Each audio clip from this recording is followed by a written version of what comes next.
Hello friends, reveal class में आपका स्वागत है। तो फ्रेंड्स, हमने कल पढ़ा था भाज्यता के नियम या भाज्य के नियमों के बारे में। तो दोस्तों, आज हम पढ़ने वाले हैं कुछ विशेष नियम देखेंगे आज हम नंबर सिस्टम के अंतर्गत। तो आज हम देखते हैं, पहला नियम देखते हैं। पहला नियम हमारा कहता है कि यदि अंकों से बनी किसी संख्या में एक अंक की पुनरावृत्ति लगातार अगर 6 बार हो तो वह संख्या 7, 11 और 13 से विभाजित होगी। जैसे मान लीजिए, देखिए इसमें एक अंक हमारा 5 है, तो 5 अंक की पुनरावृत्ति यहाँ पर कितने बार हुई है तो गिन लेते हैं हम। यहाँ पर 1, 2, 3, 4, 5, 6 बार। तो यहाँ पर एक अंक की पुनरावृत्ति 6 बार हुई है, मतलब पुनरावृत्ति का मतलब बार बार आना। पुनरावृत्ति का मतलब बार बार आना, या फिर तो यहाँ पर बार बार आया, कितने बार आया? 6 बार आया है, 5। तो ये जो संख्या हमारी बन जाएगी 6 अंकों की, तो ये जो संख्या बनी, तो ये हमारी संख्या 7, 11 और 13 से विभाजित होगी। 7, 11 से और 13 से विभाजित होगी। अगर आपको चेक करना है तो आप चेक कर सकते हैं इस संख्या को। अगर हम 7 से भाग देना चाहें तो यहाँ पर 7 बार जाएगा तो 7 49 आ जाएगा यहाँ पर। और जब हम यहाँ पर घटाएंगे 55 में 49, तो यहाँ पर हमारा आ जाएगा 6 आ जाएगा। फिर हम इस 5 को नीचे ले लेंगे तो 65 हो जाएगा। तो फिर यहाँ पर हमारा भाग जाएगा 9 बार, यहाँ पर आ जाएगा 63। फिर इसमें घटाएंगे तो हमारा आ जाएगा 2। फिर हम इसमें इस 5 को नीचे ले लेंगे तो हमारा हो जाएगा 25। फिर भाग हमारा जाएगा 3 बार, तो 7 3 21 हो जाएगा।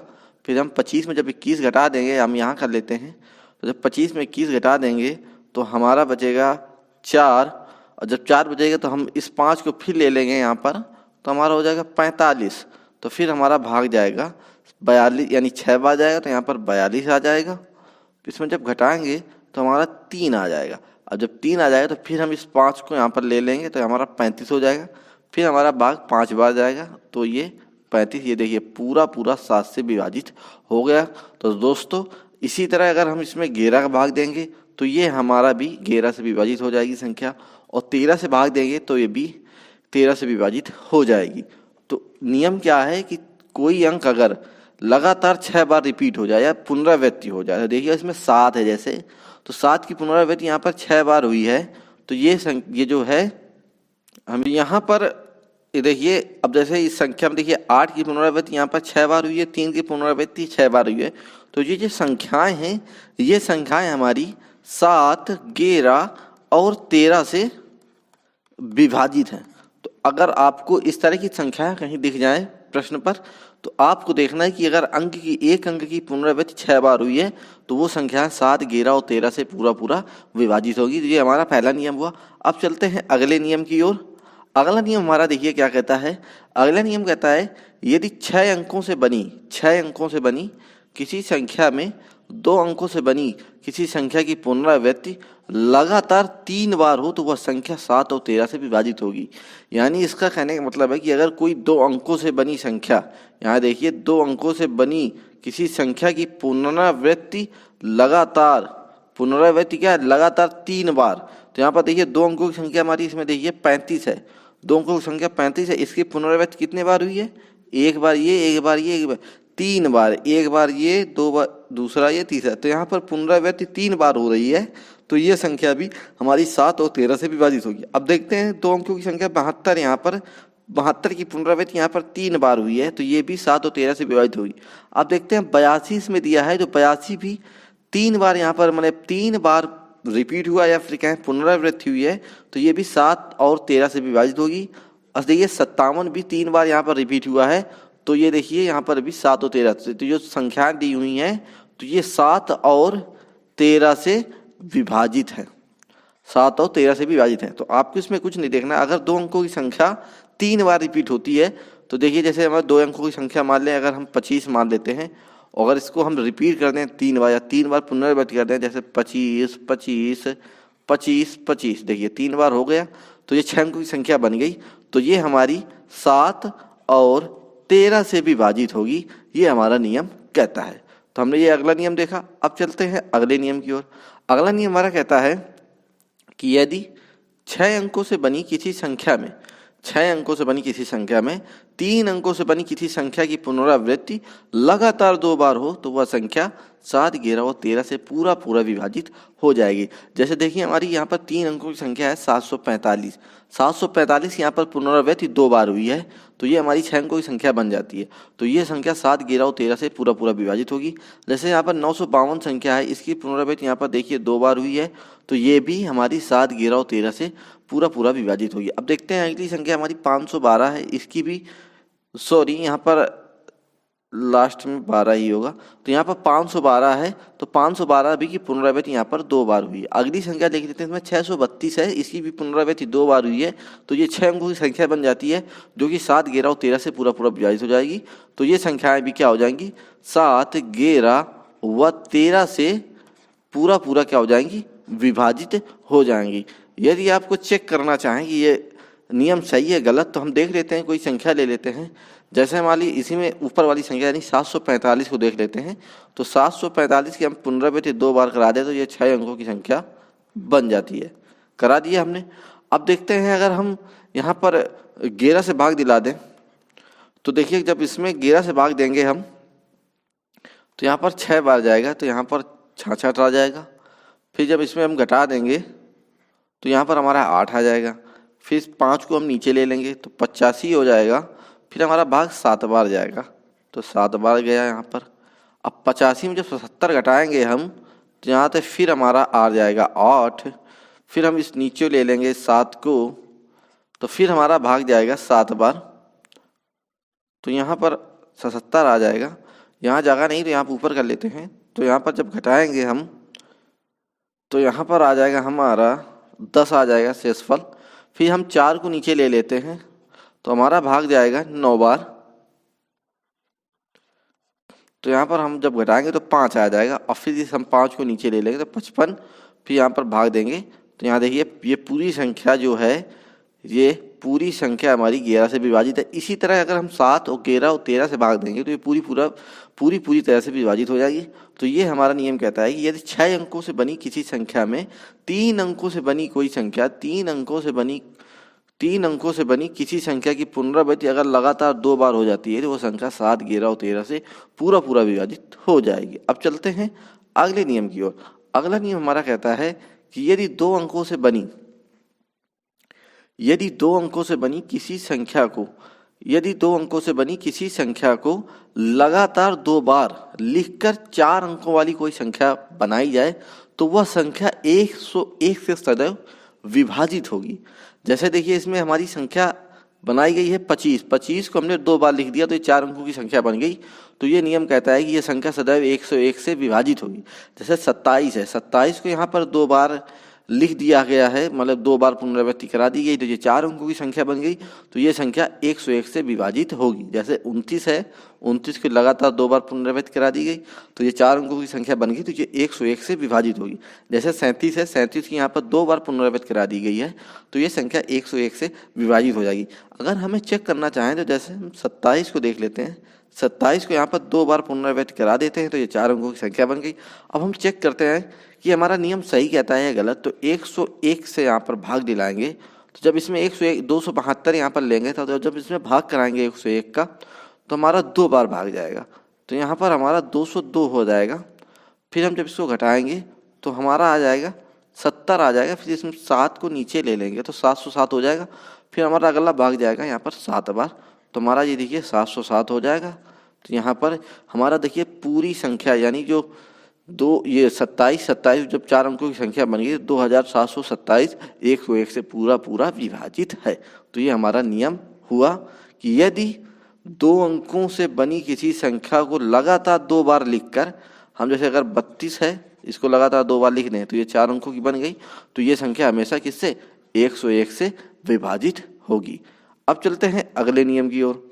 अगला नियम कहता है कि यदि 3 अंकों से बनी किसी संख्या को लगातार 2 बार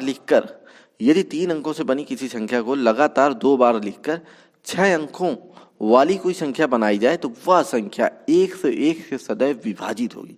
जैसे देखिए हमारी संख्या है 575, ये 3 अंकों की संख्या है, इसको हमने लगातार 2 बार लिख दिया, तो देखिए यहाँ पर लगातार 2 बार लिख दिया तो ये हमारी 6 अंकों की हो गई, तो ये सदैव 1001 से विभाजित होगी।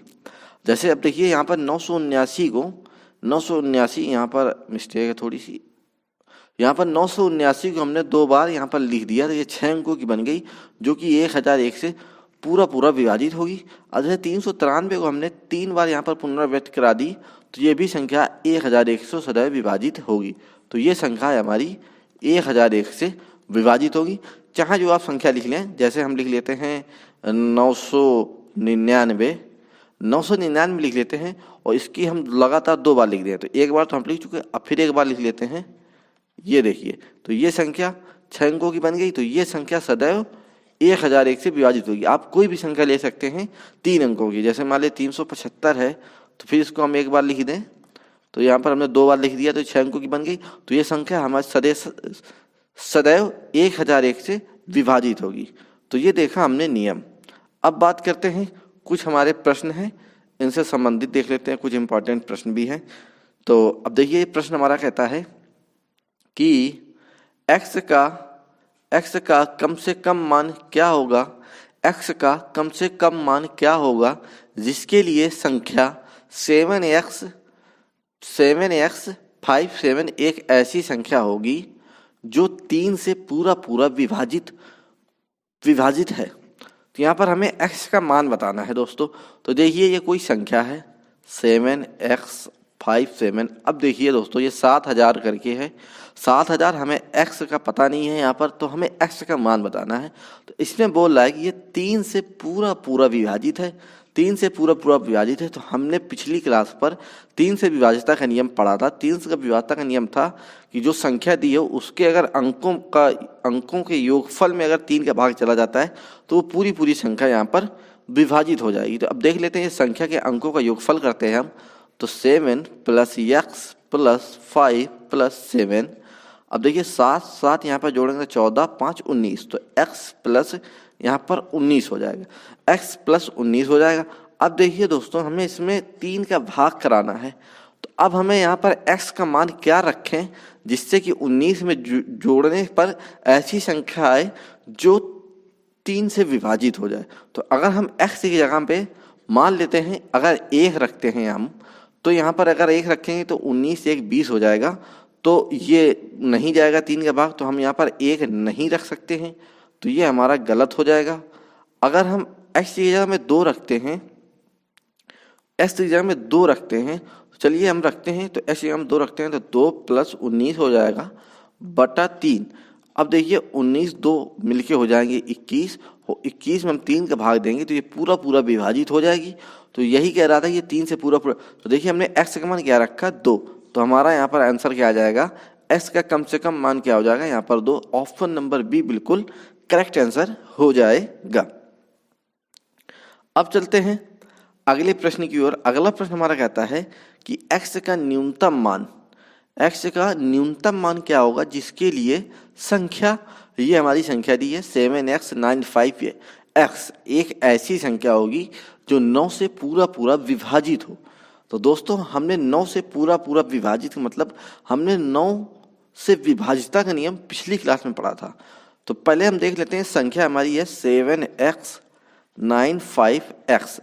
अब इसमें x का मान हमें बताना है। तो इसमें कंडीशन दी है कि 9 से पूरा विभाजित हो जाती है। अगर हम x का मान रख दें तो जो संख्या बनेगी वो 9 से पूरा विभाजित हो जाएगी। तो दोस्तों हमने पिछली क्लास में 9 से विभाजितता का नियम पढ़ा था। विभाजितता का नियम क्या था कि यदि अंकों का योगफल में यदि 3 का भाग चला जाए तो वो संख्या पूरा 9 से विभाजित होगी।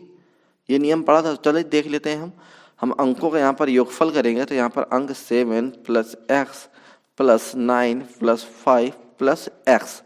अब ये अंक हम जोड़ लेते हैं, तो यहाँ पर हमारा जब अंक जोड़ेंगे तो 9 + 5 यहाँ पर 14 7 यहाँ पर 21 हो जाएगा, प्लस x मिलकर 2x हो जाएगा। अब ये संख्या हमारी आई, इसमें हमें 3 का भाग देना है। तो दोस्तों अब हमें देखना है इसमें कि हमें x का मान इस तरह रखना है कि 21 में जोड़ने के बाद ऐसी संख्या है जो 3 से पूरा पूरा विभाजित हो जाए। अगर हम x का मान 1 रखते हैं, x का मान अगर हम 1 रखते हैं तो देखिए अगर x का मान 1 रखेंगे तो ये 2 हो जाएगा और 21 2 मिलकर 23 हो जाएगा। 23 में 3 का भाग नहीं जाएगा, तो ये हम यहाँ पर 1 मान हमारा रखना गलत हो जाएगा।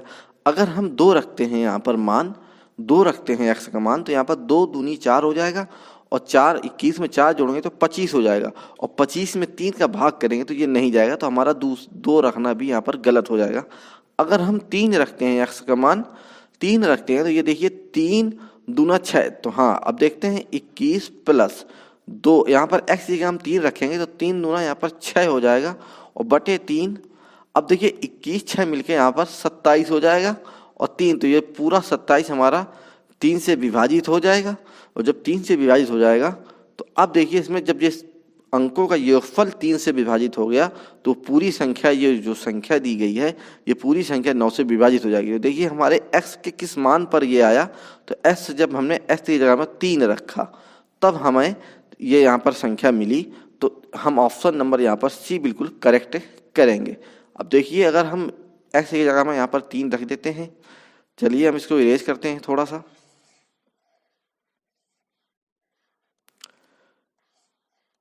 अब देखिए हम यहाँ पर x की जगह में हमारा आंसर आया 3, x की जगह पर तो रखते हैं इस संख्या पर, तो 7 3 9 5 3, ये हमारी संख्या बन गई 73,953। अब इसमें हम 9 का भाग दिलाते हैं तो हमारा 8 बार जाएगा, तो यहाँ पर 72 आ जाएगा, 1 बचेगा, यहाँ पर 19 आ गया। फिर हमारा 2 बार जाएगा तो 18 आ जाएगा, यहाँ पर 1 बचा। फिर यहाँ पर हम 5 को नीचे ले लेंगे, यहाँ पर 1 बार जाएगा, 15 में जब 9 को घटाएंगे तो हमारा 6 आ जाएगा। फिर हम 3 को नीचे ले लेंगे, 63 हो जाएगा, तो यहाँ पर 7 बार जाएगा, फिर तो 9 7 63। देखा दोस्तों यहाँ पर पूरी संख्या 9 से विभाजित हो जाएगी। तो ये हमने क्वेश्चन देखा। अब चलते हैं, ये देखिए हमारा एक महत्वपूर्ण नोट्स है, इस नोट्स को आपको ध्यान में रखना होगा। माना कोई संख्या n है, माना कोई संख्या हम यहाँ पर देख लेते हैं। अगर माना कोई संख्या हमारी n है और इसके 2 गुणनखंड, यानी इसके 2 गुणनखंड है a व b हैं जो आपस में सहअभाज्य हैं, आपस में सहअभाज्य हैं। सहअभाज्य मतलब को प्राइम। दोस्तों हमने इसको विस्तार से बताया है, आप हमारी पिछली क्लास पर जाकर देख सकते हैं। तो सहअभाज्य हैं तो वे सभी संख्याएं जो a और b से विभाजित है वह n से अवश्य विभाजित होगी। मतलब इनका इस नोट्स के कहने का मतलब है कि कोई संख्या n है जिसके 2 गुणनखंड a और b हैं, ठीक है, जो आपस में सहअभाज्य भी होने चाहिए। तो वे सभी संख्याएं जो a और जो मतलब वो ऐसी संख्याएं जो a और b से भी विभाजित हैं, a और b से विभाजित हैं, तो अवश्य इस संख्या से विभाजित होगी। ये हमारा नोट्स कहता है। अब देख लेते हैं हमारा प्रश्न इस नोट से संबंधित। कहता है निम्नलिखित में से कौन सी संख्या 45 से विभाजित है। तो अब हम देखिए किस तरह इस प्रश्न में इस नोट्स का हम इस्तेमाल करते हैं। तो देखिए 45 के पहले हम सहअभाज्य गुणनखंड देख लेते हैं। तो 3 बार गया हमारा तो 15 आ जाएगा यहाँ पर, फिर 3 बार गया तो यहाँ पर 5 आ जाएगा, फिर हम यहाँ पर 5 का करेंगे तो 1। तो देखिए हमारे जो सहअभाज्य गुणनखंड हो जाएंगे यहाँ पर, सहअभाज्य गुणनखंड यहाँ पर 3 गुणा 5, ये हमारे 3 गुणा 5 यहाँ पर सहअभाज्य गुणनखंड किसके हैं, ये हमारे 45 के हैं, 45 के हैं। अब देखिए दोस्तों हम इसको थोड़ा सा इरेज करते हैं, हमें तो सहअभाज्य गुणनखंड पता चल गए 45 के। तो देखिए इसमें नोट्स, अब हम इसमें नोट्स से इस्तेमाल करेंगे। तो नोट्स में कहता है n कोई संख्या है, तो यहाँ पर हमारी संख्या दी है 45, तो n की जगह में हम 45 रखते हैं। अब इसके 2 गुणनखंड a और b, तो a की जगह में हमारा यहाँ पर 3 है और b की जगह पर यहाँ पर 5 है। तो यहाँ पर हम 3 को, यहाँ पर 2 बार 3 है तो यहाँ पर 2 बार ले लेंगे। तो यहाँ पर 3 है, यहाँ पर 5 है। तो अब देखिए दोस्तों ये कहता था नोट्स हमारा कि अगर वो संख्या सहअभाज्य है, तो ये देखिए 3 और 5 आपस में सहअभाज्य हैं, वे सभी संख्याएं अगर, अब देखिए यहाँ पर जो संख्या 3 से विभाजित होगी और जो संख्या 5 से विभाजित होगी तो वो अवश्य 45 से विभाजित होगी। अब देख लेते हैं हम ऑप्शन में देख लेते हैं। अब 3 से हमें विभाज्यता का नियम पता है, 3 से हमारा विभाज्यता का नियम पता है। तो देखिए इसमें देख लेते हैं, पहले अंकों का योगफल कर लेते हैं। तो यहाँ पर 7 3 10 19 4 23 7 30 35 35 आया, जो 35 3 से यहाँ पर पूरा पूरा विभाजित नहीं होगा। तो ये संख्या हमारी जब 3 से विभाजित नहीं है तो ये संख्या हमारी 45 से विभाजित नहीं होगी। अब देख लेते हैं इस संख्या को। तो 8 3 11 7 18 7 25 7 32 आया। देखिए 32 भी 3 से विभाजित नहीं है, तो ये भी संख्या हमारी 45 से विभाजित नहीं होगी। 8 दूना 10, 8 2 10, 12 14 22। देखिए 22 आया, तो ये भी संख्या हमारी 3 से विभाजित नहीं है। अब इसको देखते हैं। 7 4 11 7 18 9 27 4 31 5 हमारा आया 36, और ये योगफल 36 आया जो 3 से पूरा पूरा विभाजित है। अब देखिए 5 से अब चेक करते हैं। तो हमारा जो 5 का विभाज्यता का नियम था कि इकाई के अंक में 0 हो या 5 हो तो वह संख्या पूरी 5 से विभाजित होगी। तो देखिए इकाई के अंक में 0 तो नहीं है लेकिन 5 है, तो ये संख्या ऑटोमेटिक पूरी 5 से विभाजित होगी। तो देखिए 3 से और 5 से पूरा विभाजित है, तो ये पूरी संख्या हमारी यानी 45 से भी ये विभाजित हो जाएगी। तो सवाल में यही पूछा था कि निम्नलिखित में कौन सी संख्या 45 से विभाजित है, तो ऑप्शन नंबर डी यहाँ पर हमारा करेक्ट आंसर हो जाएगा। अब चलते हैं हम अगले प्रश्न की ओर। अगला प्रश्न हमारा फिर उसी नोट से संबंधित है दोस्तों। तो देखते हैं निम्नलिखित में से कौन सी संख्या 72 से विभाजित है। निम्नलिखित में से कौन सी संख्या 72 से विभाजित है। तो देखिए सबसे पहले हम 72 के सह अभाज्य गुणनखंड देख लेते हैं। तो सह अभाज्य गुणनखंड देख लेते हैं। तो 2 से यहाँ पर 36, फिर हम 2 का करेंगे तो 18, फिर हम 2 का करेंगे तो यहाँ पर 9 आ जाएगा, फिर हम 3 का करेंगे तो 3 आ जाएगा, 3 का करेंगे तो यहाँ पर 1 आ जाएगा। अब दोस्तों देखिए 72 के हमारे जो सह अभाज्य गुणनखंड हैं वो हमें पता चल गए, यानी 2 और 3 हमें गुणनखंड पता चल गए, सह अभाज्य गुणनखंड। अब देखते हैं 2 से और जो 3 से विभाजित होंगी संख्याएं, वो जो 2 से संख्या विभाजित होगी जो 3 से होगी वो अवश्य 72 से विभाजित होगी। तो अब देख लेते हैं 2 से। तो देखिए दोस्तों 2 का हमने विभाज्यता का नियम पढ़ा था कि अगर इकाई के अंक में 0 हो या सम संख्या हो तो वो 2 से विभाजित हो। तो ये जो संख्याएं दी गई हैं ये सभी संख्याएं हमारी 2 से विभाजित हैं। अब हमें इसमें केवल चेक करना है 3 से विभाजित। तो हम पहली संख्या देख लेते हैं। तो इनके अंकों का योगफल करेंगे तो 7 5 12 8 20 और यहाँ 29 हो जाएगा। तो ये संख्या हमारी 3 से विभाजित नहीं है, और जब ये संख्या 3 और 2 से विभाजित नहीं है तो ये 72 से भी विभाजित नहीं होगी। अब देख लेते हैं अगली संख्या 7 5 12 7 5 12 24 4 28। ये भी हमारी संख्या 3 से विभाजित नहीं है, तो जब ये 3 से विभाजित नहीं है तो ये 72 से भी विभाजित नहीं होगी। अब देख लेते हैं इसमें 7 7 14 और 14 4 18। 18 देखिए दोस्तों अंकों का योगफल 18 जो कि 3 से विभाजित हो रहा है और 2 से विभाजित है ही है, तो यहाँ 3 और 2 से विभाजित है, तो ये संख्या हमारी 72 से भी विभाजित हो जाएगी। तो हमारा करेक्ट आंसर यहाँ पर ऑप्शन नंबर सी बिल्कुल करेक्ट हो जाएगा। ऑप्शन नंबर यहाँ पर बिल्कुल करेक्ट हो जाएगा। अब हम बात करते हैं अभाज्य संख्या ज्ञात करना। दोस्तों अभाज्य संख्या हम किस तरह ज्ञात करेंगे, अभाज्य संख्या हम किस तरह ज्ञात करेंगे। तो हमारा देखिए यहाँ पर नियम है दिया हुआ है कि अभाज्य संख्या ज्ञात करनी हो तो हम किस तरह ज्ञात करेंगे। तो देखिए यहाँ पर हमारा नोट से दिया है कि दी हुई संख्या को उन सभी अभाज्य संख्याओं से भाग देते हैं जिनका वर्ग, दी हुई संख्या को उन सभी अभाज्य संख्याओं से भाग देते हैं जिनका वर्ग दी हुई संख्या से कम है, जिनका वर्ग दी हुई संख्या से कम है। यदि दी हुई संख्या पूरा विभाजित हो जाए तो वो संख्या क्या होगी, भाज्य संख्या है, और यदि पूरा विभाजित ना हो तो वो संख्या हमारी क्या है, अभाज्य संख्या है। तो चलिए हम इसको एग्जाम्पल से समझते हैं दोस्तों। एग्जाम्पल से कैसे हम समझेंगे इसको। इसमें कहता है कि दी हुई संख्या मान लेते हैं हम, दी हुई संख्या कोई संख्या मान लेते हैं, जैसे हमारी संख्या है 161। अब आपको संख्या देगी 161 और आपसे प्रश्न पूछता है कि यह संख्या बताइए भाज्य है या अभाज्य है। तो आप कैसे पता लगाएंगे कि ये संख्या भाज्य है या अभाज्य है। तो उसी के बारे में ये नोट्स दिया है कि देखिए क्या कहता है कि दी हुई संख्या, हमारी दी हुई संख्या क्या है 161 को उन सभी अभाज्य संख्याओं से भाग देते हैं जिनका वर्ग दी हुई संख्या से कम है। तो हमारी अभाज्य संख्याएं ऐसी बताइए जिनका वर्ग जो है इससे कम है, 161 से कम है। तो सबसे पहले तो हमारी आवाज आ जाएगी 2 आ जाएगी, फिर 3 आ जाएगी, फिर 5 आ जाएगी, फिर यहाँ पर 7 आ जाएगी। 7 के बाद हमारी आ जाएगी यहाँ पर 11 आ जाएगी। 11 के बाद दोस्तों अगर हम 13 को लेते हैं तो 13 का वर्ग हो जाएगा हमारा 169, जो कि 161 से ज़्यादा है। तो हम यहाँ पर 13 को नहीं लेंगे, केवल 11 तक यहाँ पर हम लेंगे। तो 2 3 5 7 11 तक। तो अब देखिए ये क्या कहता है, सभी अभाज्य संख्याओं से भाग देते हैं जिनका वर्ग दी हुई संख्या से कम है। तो हमने उन संख्याओं को लिख लिया, यानी उन अभाज्य संख्याओं को लिख लिया जिनका वर्ग दी हुई संख्या यानी 161 से कम है। अब देखिए हम 2 का भाग जब इसमें देंगे तो हमें 2 का विभाज्यता का नियम पता है कि अगर इकाई के अंक में 0 हो या सम संख्या हो तो वो 2 से विभाजित है। ना ही इसमें इकाई के अंक में 0 है और ना ही सम संख्या है, तो ये 2 से तो बिल्कुल विभाजित नहीं होगी। अब 3 का भाग अगर हम इसमें देना चाहें तो हमें 3 का नियम पता है कि अगर अंकों के योगफल में 3 का भाग चला जाता है तो वो संख्या पूरी 3 से विभाजित है। तो देखिए यहाँ पर अंकों का योगफल 8 है, तो यहाँ पर जब 8 है तो यहाँ पर 3 का भाग नहीं जाएगा, तो ये यहाँ पर 3 का भाग नहीं दे सकते। अब 5 की बात करते हैं दोस्तों।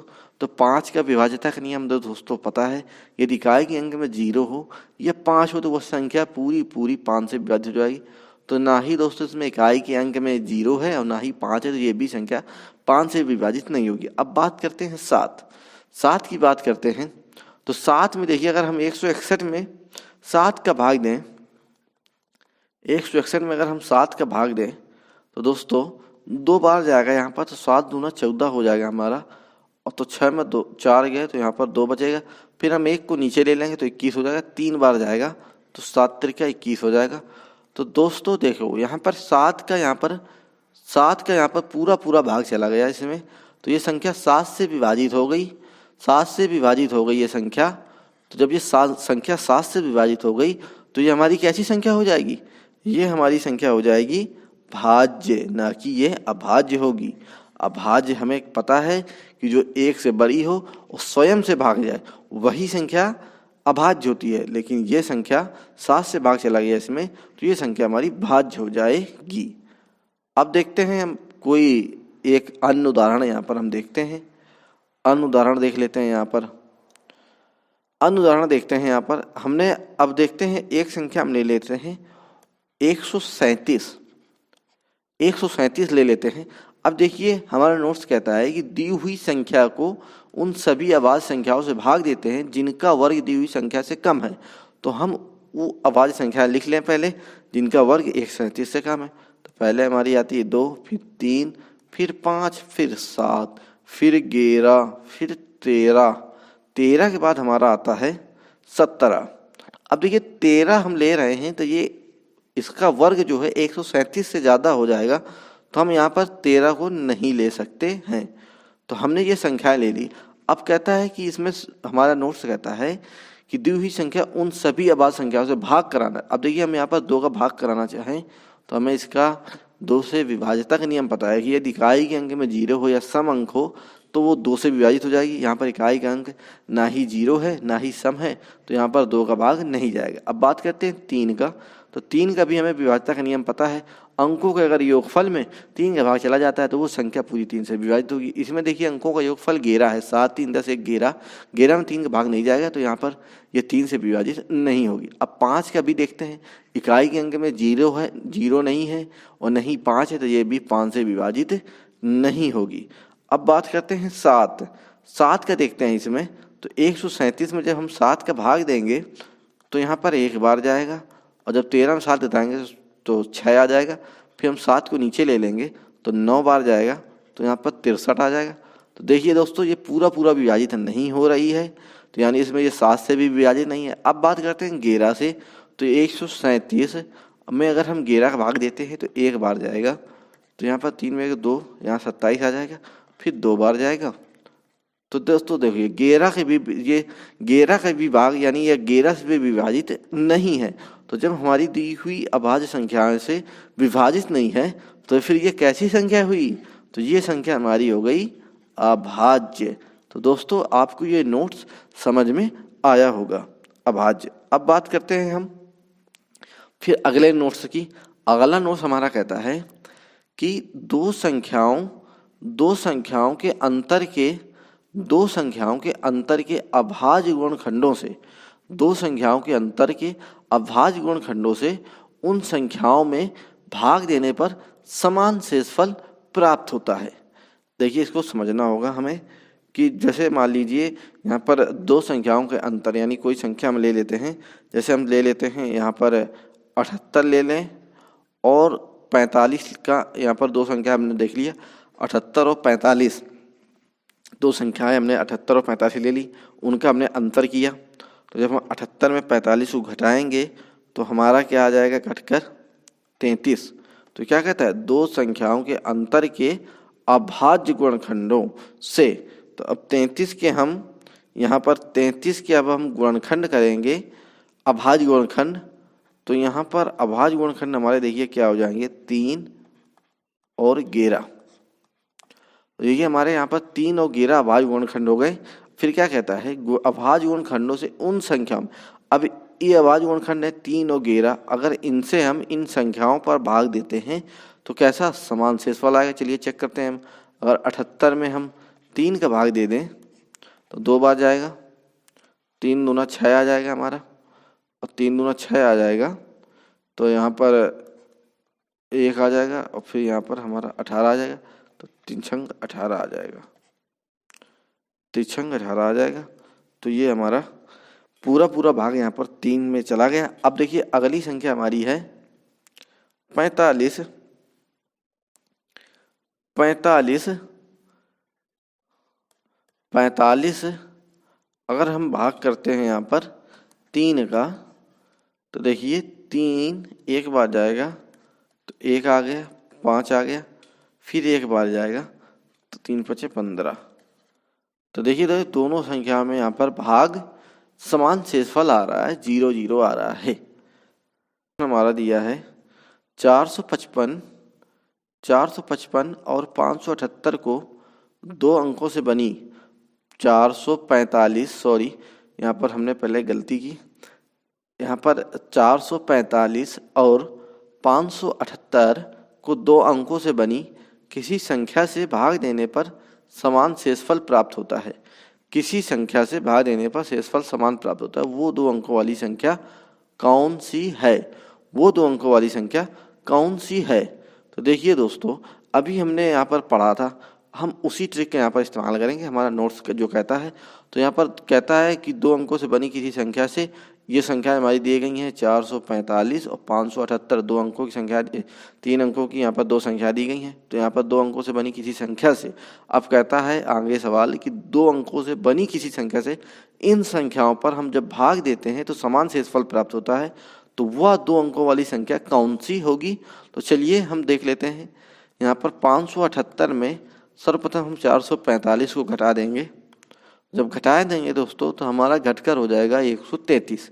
अब 133 के हम यहाँ पर नोट्स हमारा कहता है कि दो संख्याओं के अंतर के अभाज्य गुणनखंड, तो अंतर ये आ गया तो इसके अभाज्य गुणनखंड हम देख लेते हैं। तो जब इसके अभाज्य गुणनखंड करेंगे हम तो 7 से तो 19 बार हो जाएगा, फिर 19 का यहाँ पर तो हमारा 1 आ जाएगा। तो देखिए यहाँ पर दोस्तों 1 यानी किसके अंतर के, तो अंतर के अभाज्य गुणनखंड हमारे क्या हो गए 7 गुणा 19। तो कहता है वो संख्या कौन सी हो जाएगी, दो अंकों वाली संख्या इसमें कौन सी है 19। तो ऑप्शन नंबर सी हमारा बिल्कुल यहाँ पर करेक्ट आंसर हो जाएगा। यदि आपको यहाँ पर भाग देकर चेक करना हो कि समान शेषफल आता है या नहीं, चलिए हम चेक करते हैं। जैसे देख लेते हैं हम 578 भागित 19, तो 3 बार जाएगा दोस्तों। तो यहाँ पर जब 3 बार जाएगा तो 57 आ जाएगा। अब देखिए दोस्तों यहाँ पर हमारा 8 शेषफल बचा। अब देखिए अगर हम 445 में अगर हम 19 का भाग देते हैं तो 2 बार जाएगा दोस्तों। तो अब देखिए यहाँ पर 14 में जब हम 8 घटा देंगे तो 6 आ जाएगा, और 5, यहाँ पर 5 को नीचे ले लेंगे। अब यहाँ पर कितने बार जाएगा 3 बार जाएगा दोस्तों, 57 आ जाएगा। देखिए 8 शेषफल इसमें भी आए, 8 शेषफल। तो देखिए दोस्तों इसमें समान शेषफल आ रहा है कि नहीं? बिल्कुल आ रहा है, तो हमारा नोट्स यही कह रहा था। तो आप इस प्रकार के प्रश्न आप इस नोट्स की मदद से हल कर सकते हैं। तो दोस्तों, क्लास अच्छी लगी हो तो वीडियो को शेयर और लाइक एंड सब्सक्राइब करना न भूलें।